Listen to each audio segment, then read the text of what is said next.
We did produce that as part of our season. Mm-hmm. Correct. Okay. Yeah.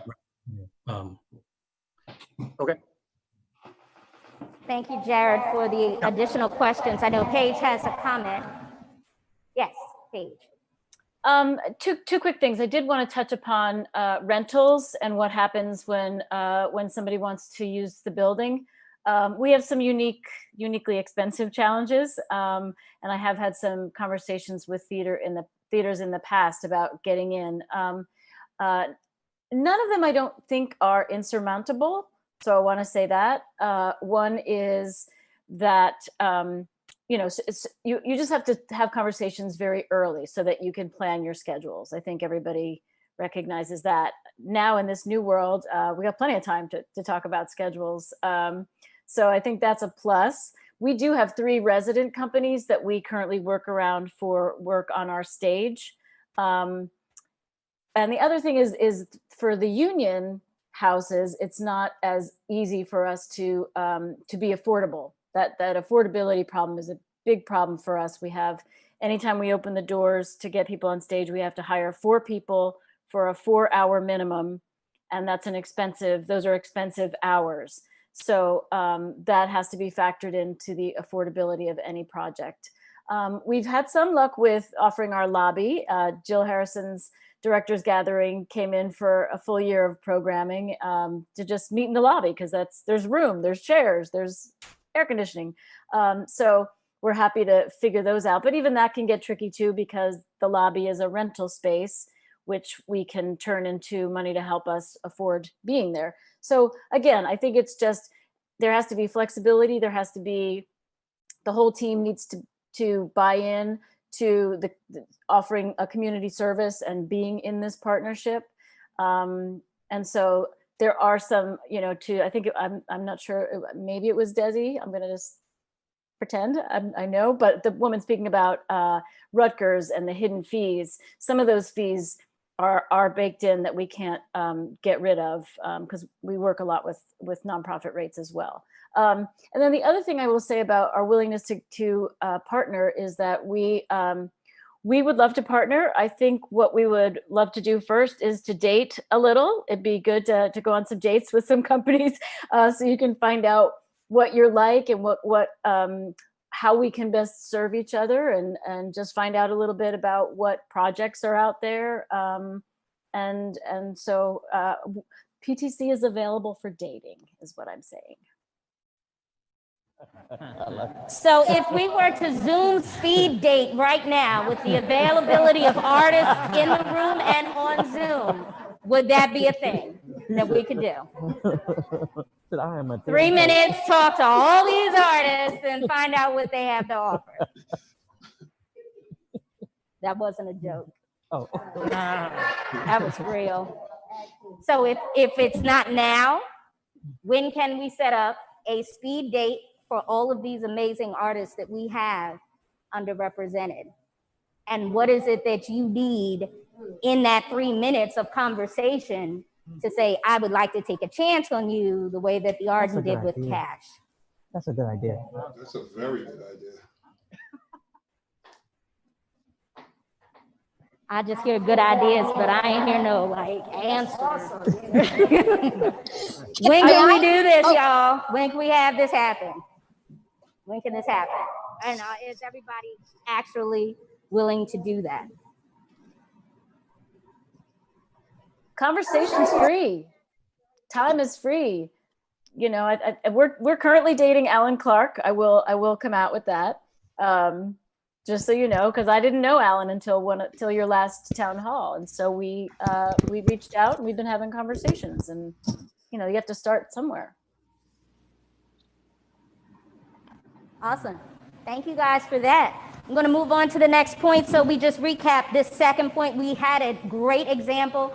Thank you, Jared, for the additional questions to Cash and Terry Nolan about their partnership. So we have an example of what that partnership looked like, how it was successful, why it was successful, and what was involved.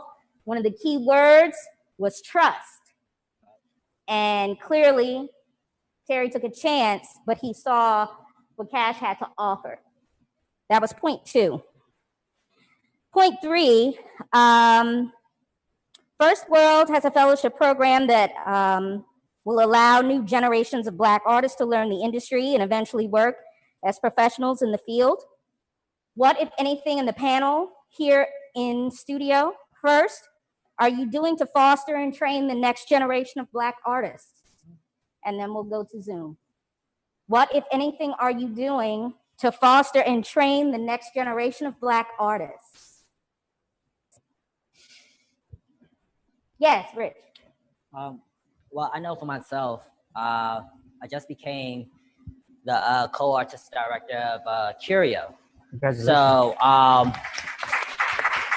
one of the most important missions to me right now is actually reaching out to other playwrights, other Black directors who are not being utilized in a way that they should be utilized throughout the city to tell these stories, and to bring them into the Curio family and actually give them more of more resources to the stories that they need to tell. So right now, what I want to do is actually reach out to like a lot of playwrights in the West Philadelphia area, a lot of stage managers, costume designers, you know, a lot of Black folks also to bring them into the Curio family. So giving them that hands-on experience inside of our company is something that I'm really, really pushing for. So Awesome. Thank you, Rich. Anyone else in the room? Yes, ma'am. One thing that I do, I always take it from the perspective is, what do I wish the generation before me had done for me? So I approach everything like that, and I do it for the young people. So all of the designers and directors, predominantly designers that I have, I tell them up front when I'm interviewing them and hiring them that I'm pairing them with one of the students, right? And the student will serve as their assistant. And most times, because I have an initiative to hire women of color and women designers, that they are really open toward it. And that has helped. You know, I also bring in women of color stage managers and things like that to do workshops and panels and really give the students an opportunity from a younger age in hopes of someone wanting to go into being like a set designer, like or you know, costume designer or lighting designer, and from just exposing them to that, I haven't gotten one yet, but pretty soon I should get one. I should get one soon. Awesome. Thank you, Desi. Thank you for sharing. Yes, Daniel. Yeah, so I personally haven't yet, but I would like to. I'm a sound designer. I've had one assistant probably in the 30 different shows I've designed in Philly. And there's plenty of opportunities to have, whether it's high school students, I would even say like a middle school student who can sit quietly and observe. There are tons of opportunities in the tech process where I actually wouldn't mind sharing what I'm doing, how I'm doing it, and giving an opportunity for someone else to see that that's a possibility. I think I'm one out of, I think I know 4 other Black sound designers in Philadelphia. And that seems a little absurd to me. And so I don't know the legalities between getting, what was the word you used? They have a mentorship. What did I say? I don't even know. Fellowship. A fellowship. I don't know the legalities of getting someone who's younger, under 18 into a space, supervised, or even internships for colleges. I know there's things about credits. I don't know all that stuff. But as a designer, I actually wouldn't mind having someone shadow that could see what it's like. that's Thank you, Danny. Yes, Rich. yeah. And also on another note, for me personally, I just reached out to Lenise to become a mentor with the BTA. Like they have a mentorship that's set up right now for like, you know, Black artists in Philadelphia. I think that if we all had some type of skill set to offer like the young up and coming students coming up from out of college or people that's interested, you know, in these programs and stuff like that, we should all offer our services to these young people, these young Black people coming up, and get involved with the BTA with their mentorship program. So Right. that's just another way to give back and uplift. So Wonderful. Thank you, Rich. I'd like to switch to our Zoom panel. Would anyone like on the Zoom panel? Yes. Hi, Jill. Let's go to Jill and then Pat Scott Hobbs. Let's go to Jill first. Hi, can everyone hear me okay? Yep. Yeah, awesome. Thank you. I'm like floating in my background here. But so I have an offer and then I have a question. The offer being, so I run an organization called Directors Gathering. And Directors Gathering is a platform that serves and supports freelance theater directors, mainly based in Philadelphia. We're launching our annual DG Jam, which will be serving 6 early career Black directors this year. And in the past, the last 4 years, we've been also serving directors of color in Philadelphia. So we're doing a call for submissions tomorrow. So that information will be out, and I would love to be able to find out how I can put it out widely. It will be part residency. So we'll be offering opportunities for exposure and continuing education. And then the second part, and this is the question that goes with it. The second part is the directors each year share their work in some capacity. This year it will be virtual. But my question to those who are looking for partnerships, those are for looking to mentor early career artists, especially early career directors. How do we get from learning how to directing readings and workshops, to getting directors to get to direct fully realized productions on the stages of Philadelphia, right? So how do we get our directors seen? How are they trusted? How are they given opportunities? And yes, and I will absolutely post the details to our chat. But my question is essentially, how are we getting these emerging early career directors of color and Black directors onto our stages in Philadelphia? And I would love to be someone who helps that as much as possible. Awesome. Thank you so much. Let's go to Pat Scott Hobbs. So I've taught for over 40 years. Okay, so that was a way in which I gave back in reference to my specific skill was in dance and choreography.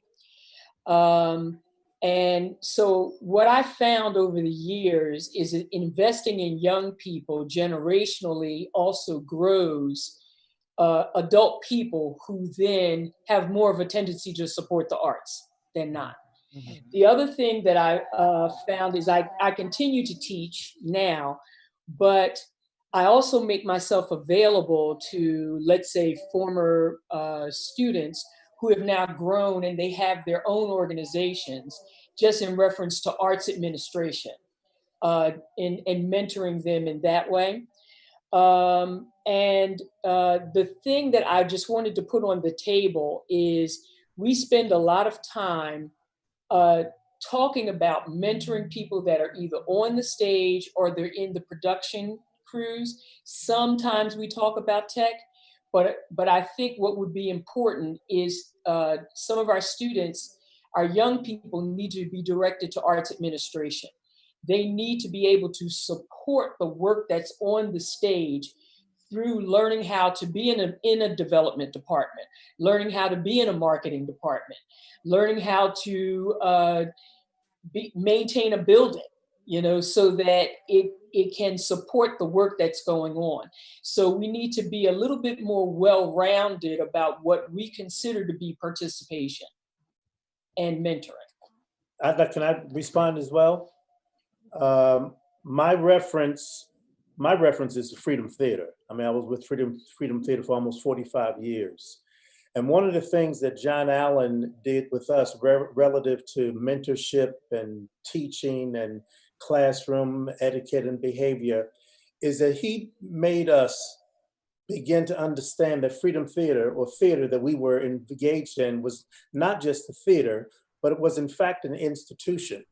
And we were all institution builders. So there was a strong emotional attachment to everything that we did. it wasn't even about money because we weren't being paid. It wasn't about that. It was about commitment. It was about understanding the importance of mentorship, finding somebody that you could trust, finding someone that you could understanding the demands of discipline and freedom and all these things that we ultimately studied. So institution builders are what we need. Institution builders are what we are. And I consistently reference Freedom Theater when I talk like that. So Thank you so much. Thank you guys so much. I want to bring Z back because she had an important point that only she can make because she can make it fully and I won't jack it up. So Z had an important point to make. Okay, so I just want to make a point. Jill we were talking about directors. So on the 17th of this month, I had got together Wilma Theater, the Arden Theater, Theater Horizon, First Person Arts, Philadelphia Theater Company, and other companies. And we had a discussion, a Zoom discussion about the needs of African-American theater companies here in Philadelphia. And one of those things I brought up to them was that First World would like for one of the theaters to begin a director's mentorship program at their theater. And we discussed what that entailed on taking unknown African-American directors who have not had the chance, such as the well-known directors who may have minimum experience, taking them into your theater, letting them do an internship with a professional director from all aspects, from the meeting, from set design, from the costume designs. So we've had that conversation. I had that conversation with them. And luckily, Wilma Theater got in touch with First World Theater that they are interested in that directorship mentorship program with a collaboration between First World and Wilma. So we are working, that's one of the things that we are working on, because I heard Jill talking about, how do we get this, get directors involved? That's one thing, and that was one of the conversations that First World had with these wonderful theater companies. And we were really excited to have Wilma get in touch with us and tell us that they were very interested in doing this director mentorship. So that was all I had to say. Thank you. Thank you. Because only you could say it that way. Thank you. All right, we're going to move on to our fifth and final point for the evening, and then I'll recap as best I can. How does your theater specifically contribute to the professional development and engagement? Similar to what we just said. So let me move on. Sorry. Let me move on to the next one.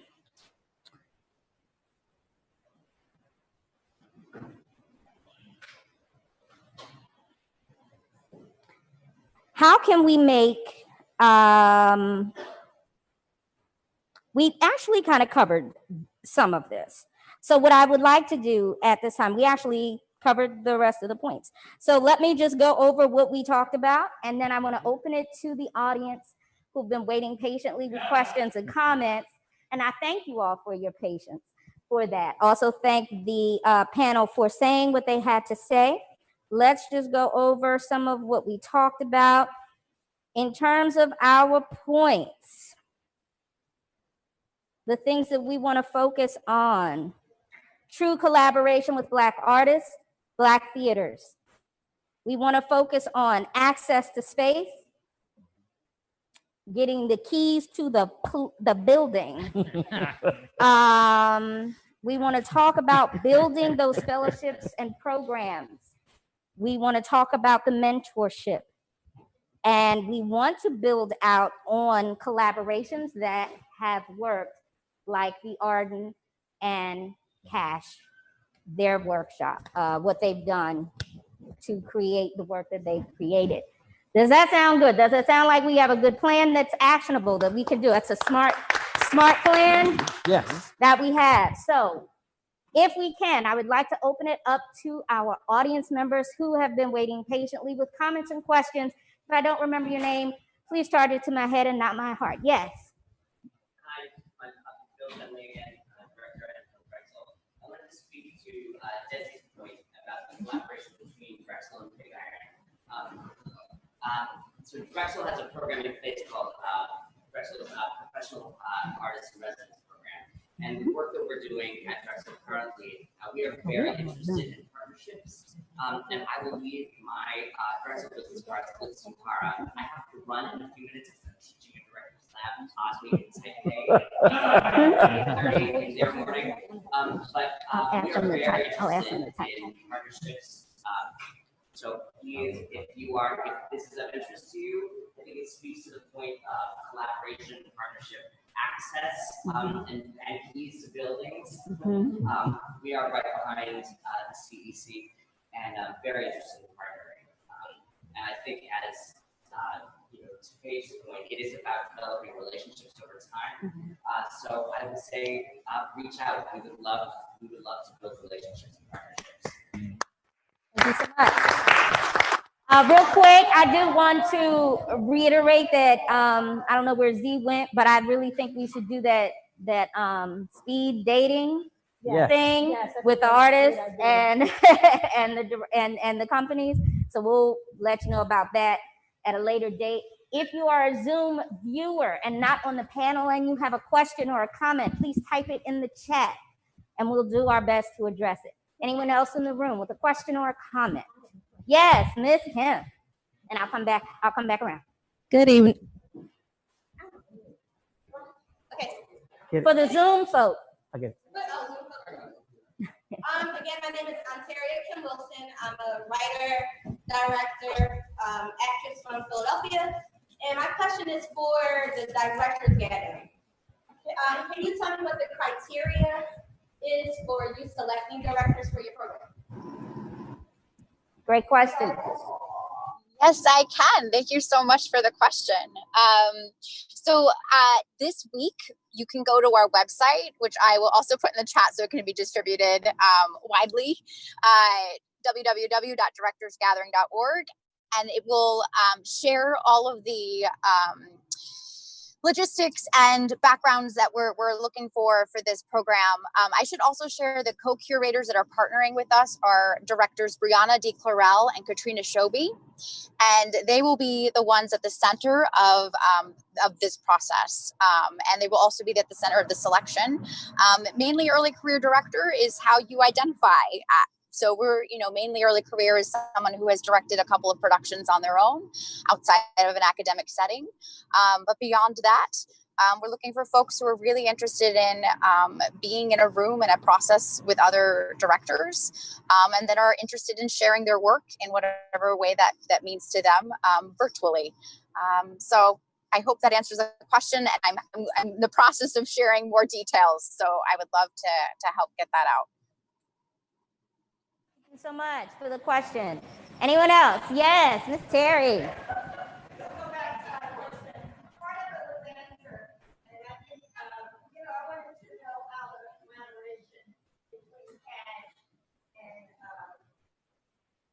Mm-hmm.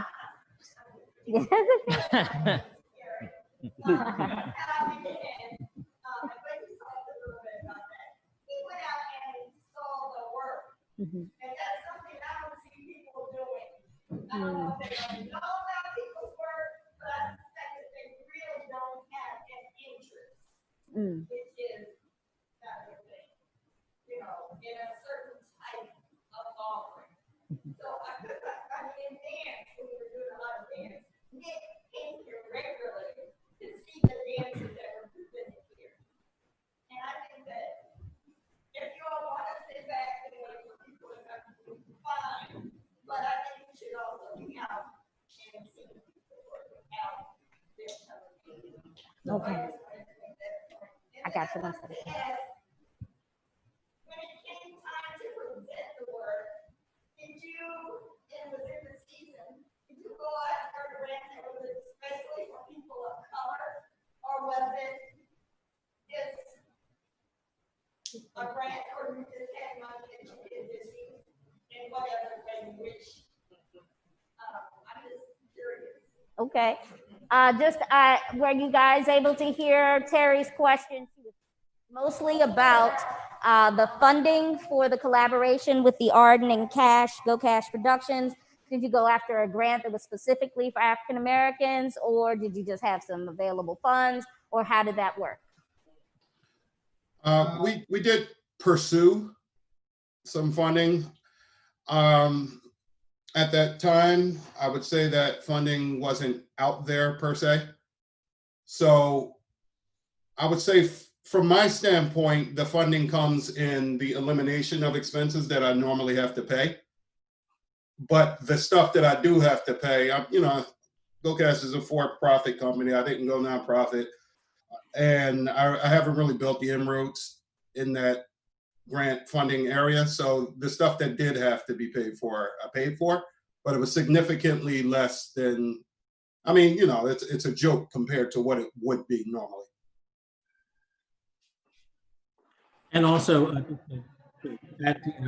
just affirm, we approached it. They, at that point, were not interested. In part, there's the discussion, or there has been at least a lot recently, about innovation. And so some of the funders were saying, well, there's lots of residencies, there's lots of examples. But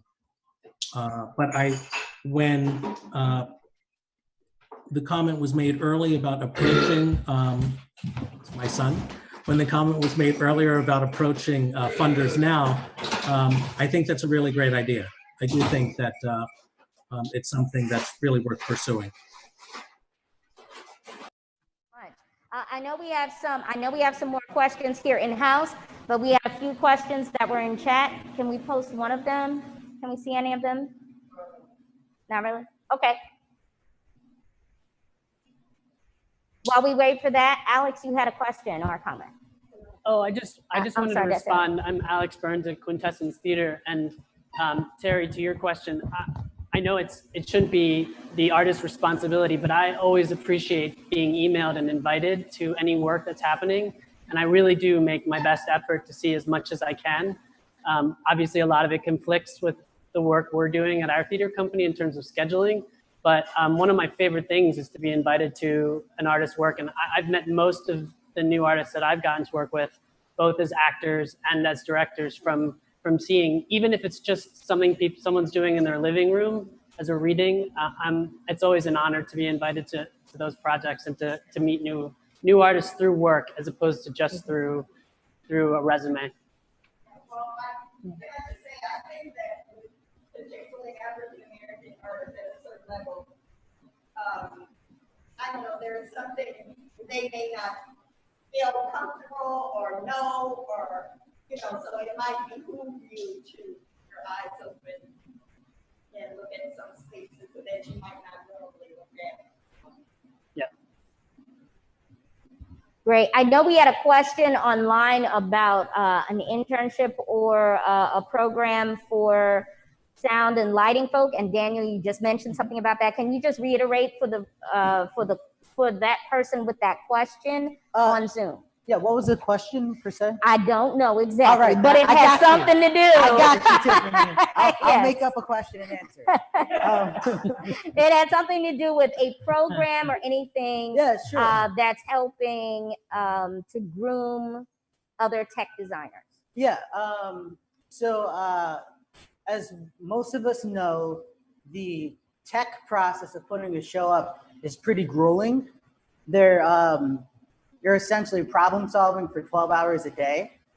The way I learned the most was just by being in the room and watching people do it when I was in college. And so if you're an individual that can think critically, that can sit patiently, that does not demand attention, like I would be more than welcome to have like multiple people just watching the process. And then if I have space and time, I can walk them through specifics. But the portion I cannot speak to is what do those legalities look like?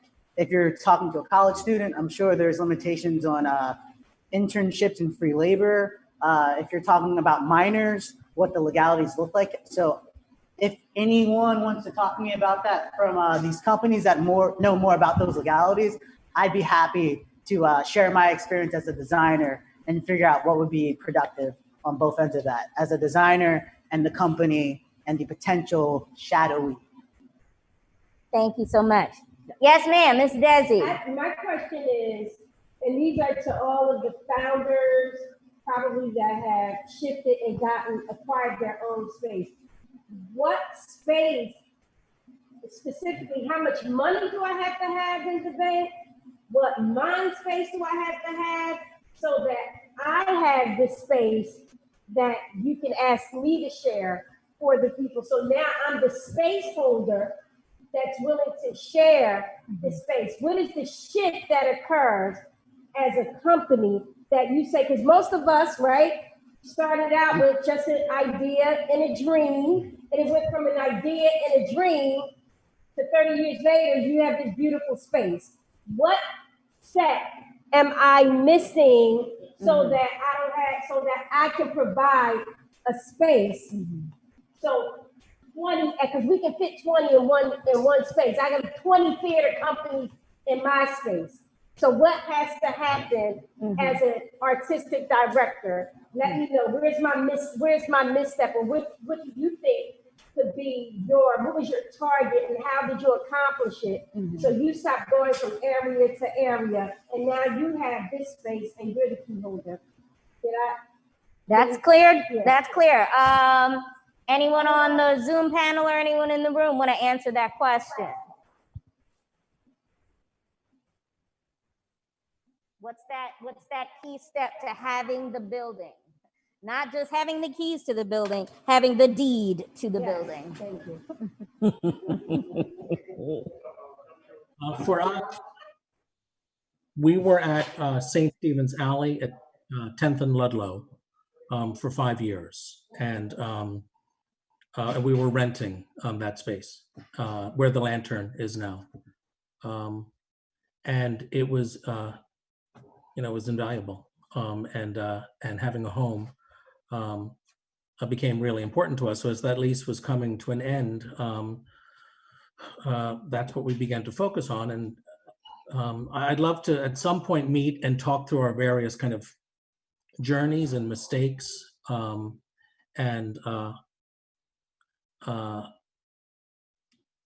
it's something that we decide, one, our lease was running out. As with many things, we also got lucky. And in those 5 years have been able to save a little bit of money, which, was incredible. So there was a whole bunch of things that came together that made it possible. We were able to buy in Old City before prices rose as much as they did. So I don't know if I have an answer, but I know what our journey was with with our main building, and then when we ultimately decided to buy the building a couple of doors down for the Hamilton Family Arts Center, the things that went into that. So I'd love to get together and talk more about that, if that's of interest. I believe that nodding of the head is a yes. Yes, I will be emailing Amy and stalking her. A good stalk, not a bad stalk, to get this conversation going. Yes, absolutely. It's a good conversation. Thank you so much. Talk to. Yes. Thank you. Okay, and we have a question from Dr. Ardencia about internship. And where are you? Are you on Zoom? Are you typing it, or are you like talking? Okay, so she's gonna type that while we wait for her question. Any other questions or comments from our audience or our panelists in house or our panelists on Zoom? Yes, Patricia. Yes, I just wanted to speak to acquiring your own building. So the Freedom Theater rented the basement of the Heritage House when I first got there, when they first started. And I think, like anybody else, they were running into obstacles as to what they actually could do with the space or not do with the space. And as Terry says, sometimes you're lucky. The theater was supposed to have been built like maybe almost down on Fairmount Street, Broad and Fairmount. And then they got the opportunity to purchase the entire building, which was luck. John Allen and Robert Leslie raised $10 million to get that started. That as they say, that's above my pay grade. I wasn't involved in that. But I do know that it took a lot of different relationships with fundraisers in order to get those things done. Sometimes be careful what you ask for, because sometimes having a building can be extremely expensive. And you have to really go about it the right way. Make sure that you have the right finances and you're bringing in the right finances during the year to keep it up. The other thing that I wanted to mention is that I went to a conference one year in San Francisco, where 3 dance companies decided to move in together into one space. So there was a Midwestern ballet company that decided to move to San Francisco. They didn't have an audience, but they paired up with somebody that had a modern audience and had some students, and a person that was teaching jazz and hip hop. And all 3 of them was able to give something that the other one was not able to give. And they formed a collaborative where they were able to purchase a building, and they had a collaborative board. Eventually, they were able to save their money and they were able to build themselves a theater. So sometimes it's not about you personally by yourself doing it, but you may want to team up with people that can, that have a similar dream that you have, that you, as we were saying earlier this evening, the partnership will allow them to thrive. And it was really kind of interesting hearing their story at that conference. Because I think that it's something that we need to do more of in reference to sharing physical space. Should go into a space alone in this day and age. I think we should all collaborate. Camden Rec, we have a space. It's getting the funding to renovate that space, and I'm grateful for that step, right? Mm-hmm. But it's saying, okay, how much money do we need to do the next step, and never looking at it like it's a Camden Rec space ever, because I'm on this side. So I appreciate both of the conversations. Yes, and I totally agree with both of them. Awesome, thank you. Can I say that we're one giving thing? like solutions to problems and information. That is the key here. Any other questions, comments? Yes, Steve. One of the great things that I've been hearing about tonight is about collaboration and what people's ideas are of it. But it seems like, and the truth of the matter is, we're kind of spread all over the universe, really. Like, I mean, I love working out at Hedgerow, but I don't make it out there a lot there, Jared. It's not your fault. It's just, traveling. It feels like we're at a town hall. One of the next things that usually happens at a town hall is committees. And finding a committee or building a committee that's about research sharing and getting, people who are not connected with one end connected to the other. And I would be happy to join and be a part of that committee, of course. But I think that from what I'm hearing, that's one of the things that are needed. And I think the speed dating is great and part of it too. And to have to build a resource that becomes a bit more of a web that connects us a little bit better, so that we aren't sort of in our own little corner saying, well, we're doing this. It's like, well, I mean, I'd love to be in a place that I want to bring people together. And I'd love to be in a place where instead of you sitting over in that table over there, come on over. Yeah. And then making mixing and matching and getting people to connect it. I of course have no idea how to do that, but I would love to get started with talking about that so that we can have a little bit more cohesion in what people are doing and what people need. That's pretty much what I have to say about it. Thank you, Steve. Thank you. Yes, Paige. I have good news for you. We started to meet as when the pandemic started, and a couple committees came out of this very organic meeting that started to happen, and the list grew up to about nearly 90 people in the theater, and it was everyone who wanted to come to these weekly meetings on Zoom. We're not having them anymore, but what has come are a bunch of committees, and one of them is resource sharing. So I'm going to put, I believe there's a link that I just have to look real quick in my email that maybe James would post for everyone. But there is a group that is talking about resource sharing. So you have a committee already in place if you'd like to join it. So I'll try to find that information. We have Dr. Hall on, and I know Dr. Hall, you had a question. Hi. Hey, not so much a question, but a comment about internships and mentorships.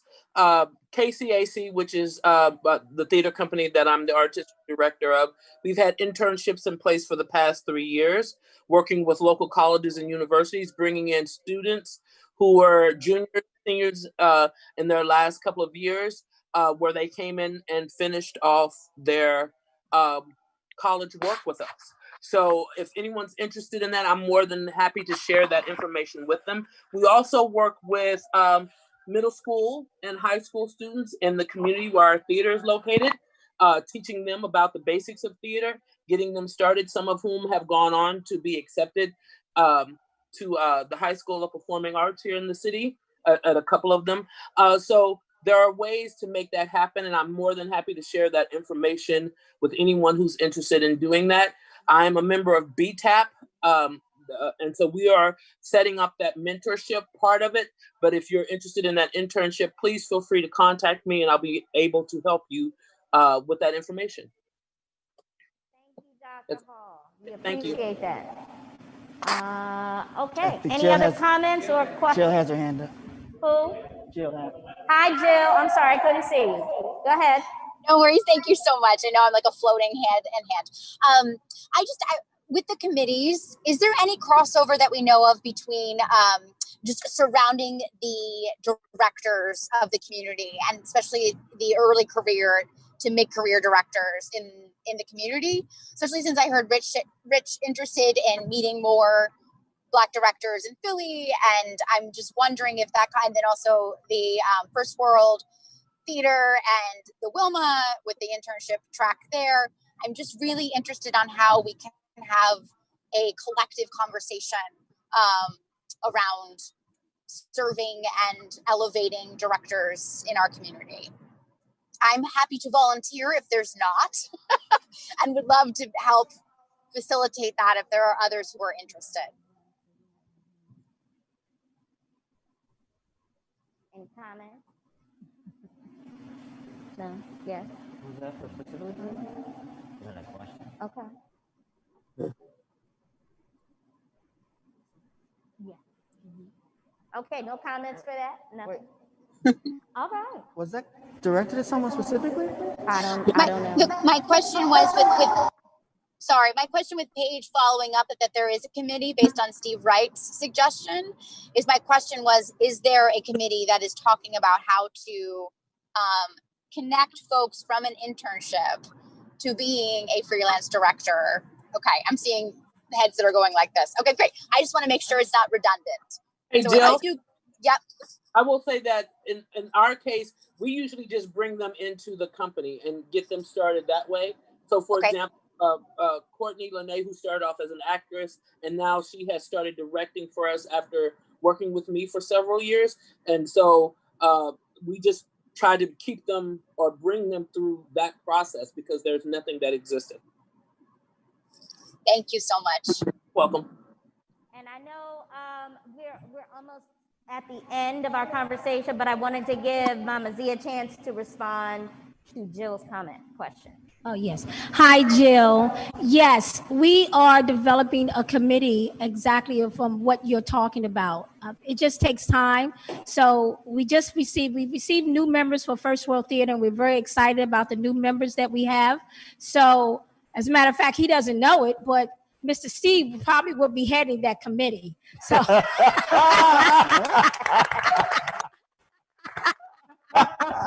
So we're going to send out the information on our webpage, our Gmail, for everyone to get in touch with Mr. Steve Wright.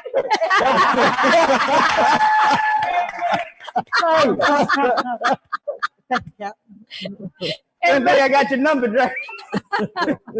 So we would love for everyone who's on Zoom, Johnny Hobbs, Patricia Hobbs, everyone there, Jared, Terry, Cash, everyone, Jill, Paige, Zach. I just love this panel. We would like for everyone and people here in the audience, please contact us. So we are setting up a committee similar to that. So the answer is yes to that.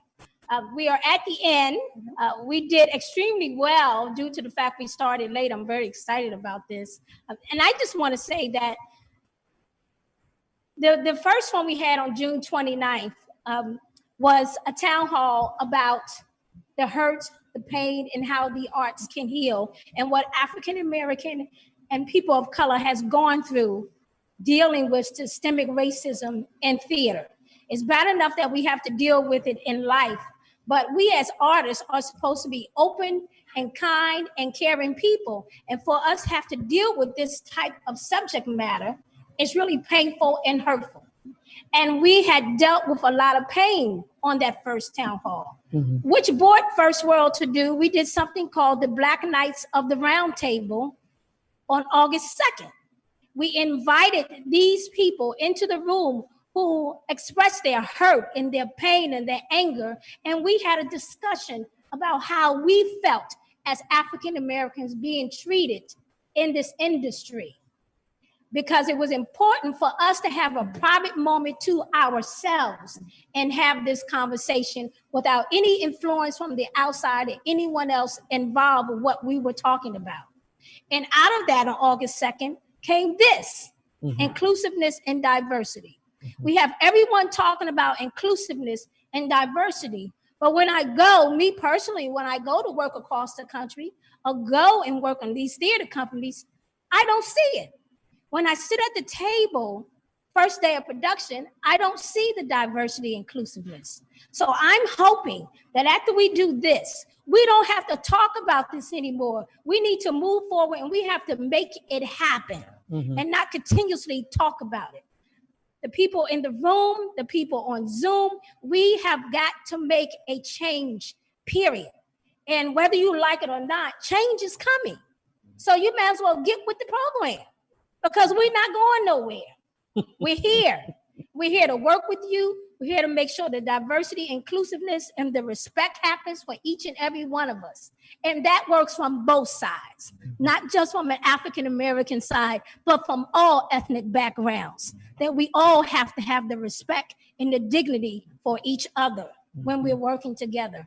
So this is a very important night for us. So what we're going to do here at First World, each person on Zoom will receive a letter of commitment of what we've talked about tonight.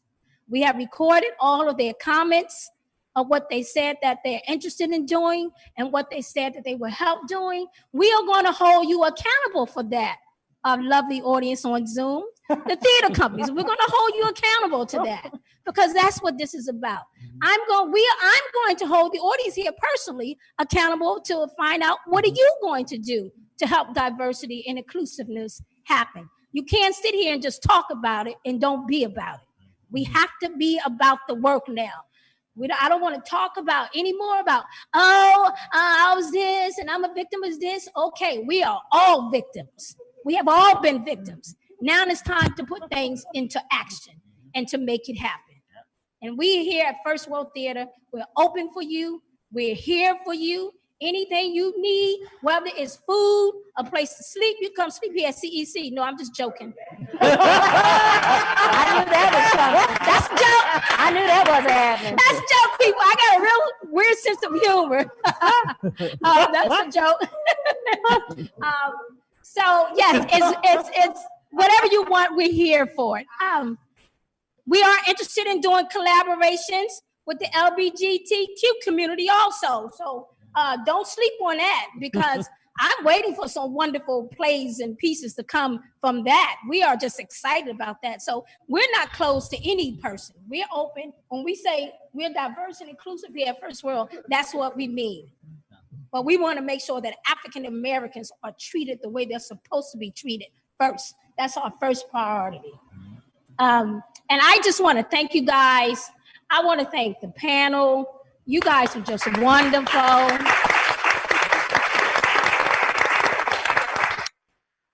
I want to thank People's Light Theater, Zach and Aaron, everybody over there who commissioned me to do a short film, the Black Arts Movement 2.0. So please go watch it. It was a short film. Thank you, Zach. Thank you, People's Light. That's part of collaboration. I want to thank Paige from Philadelphia Theater Company. Last time we did our town hall, she got in touch with me and she says, what is it that we can do to assist First World Theater on the next town hall with sound, which we needed badly. And we said sound. And Philadelphia Theater Company stepped up to the plate, got the sound for us, paid the entire bill. We didn't have to pay anything. And I want to thank them for that. Thank you. I want to thank Cash. I love me some Cash. He's just a phenomenal playwright and human being. I worked with him before. I think he's just fabulous. Love you, Cash. I want to thank Jared. We had a meeting with Jared. First World went out and had a meeting with Hedgerow Theater. Hedgerow Theater is willing to offer us space, or any other company who might want to come out and do productions there. They have a radio show thing set up in their main stage theater. And if you want to go out and do a radio play, a radio show, Hedgerow Theater, Jared Reed, artistic director, is willing to collaborate and do that and open their doors. So you have these theater companies. You got Patricia Hobbs and Johnny Hobbs. I'm talking about icons. Now, if you can't get the wisdom from nobody else,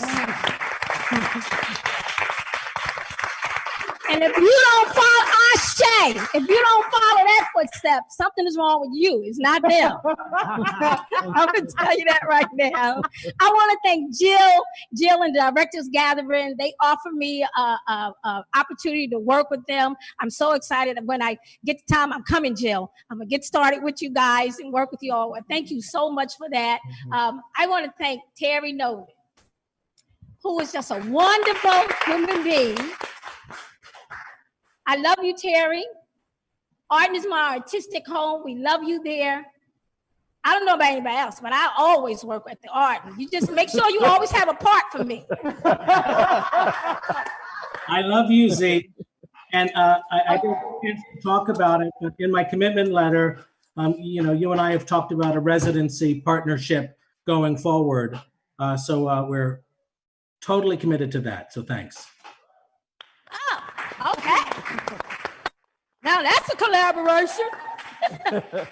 That's wonderful. Thank you so much, Terry. We really appreciate that. That means that we can come. First World can come. However, Terry, I have to remind you, we're still here at CEC, so we can't leave CEC. We got to keep, Terry said we can go. Okay. Terry said we can go. Okay. Oh, no, she didn't say it. Just joking. I want to thank our lovely panel here, Steve, and thank you, Steve. Xander Burns from Quintessence. Alex, I had a great time working at your company. Remember, don't forget, I want to do Macbeth. Don't you forget that. Okay. Daniel, thank you so much for always being there and fighting the good fight. That's why your name is Good Trouble. That's your new name. Thank you. Desi, I love you. Thank you so much. I need to say that Desi is the only African-American company in the city of Camden ran by a female. She works with children from the ages of what, Desi? Whatever, send them. They can be 6 months. Whatever age they are. People will. I'm not the kid friendly. They are. She does a phenomenal job. I've seen 2 of her shows, and I'm not lying. I really believe that maybe somebody like the Arden or Philadelphia Theater Company or Wilma, someone needs to see the production that she puts. She has a show that I really thought that I was watching a professional show on Broadway similar to The Lion King. It was children. It was the most amazing thing I had ever seen. Absolutely. They have another group called the Trumpets Chicks who were supposed to come and do a little performance for you guys tonight. And we couldn't do it because I figured 2 hours was just too short of a time to show what they do. But I'm saying to them that I want to do, and I want you all involved, that I would like for us to do a fundraiser for the Camden Rep Theater for these children that she is taking off the street who are at risk, and she's saving lives. And we need to do a fundraiser just for the Camden Rep. And that night we're going to have the Trumpet Chicks perform.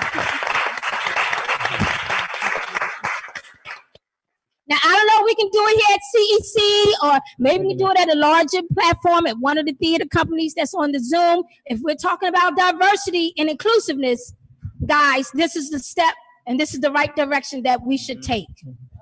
Richard, you are now artistic director, I hear, at Curio Theater. We love you.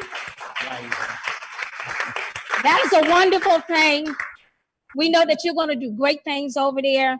And we are all looking for collaborations and for all of us to work together. And we want to thank Paul Kuhn for having the greatness and having the strength to step down and allow that to happen. Thank you, Paul, for that. Thank you.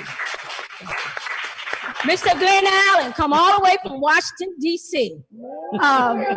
Yes, he is the executive director of the D.C. Black Theater Festival. He has been a mover and a shaker for a long, long time. He's an excellent playwright. His work is, his work is fierce. He don't know it, but we're trying to get his work here in Philadelphia. We're working hard at that because his work is just fierce. We thank you for coming. We want to thank James Jackson, my whole tech crew. We couldn't do this without you guys. You were just fabulous. Even with all the stuff we went through.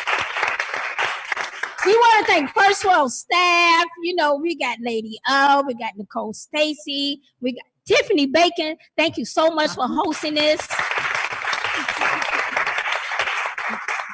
Richard Lamont Pierce and Ed Shockley and just the audience. We want to say thank you to all of you. Thank you very much. Thank you. Thank you. Thank you.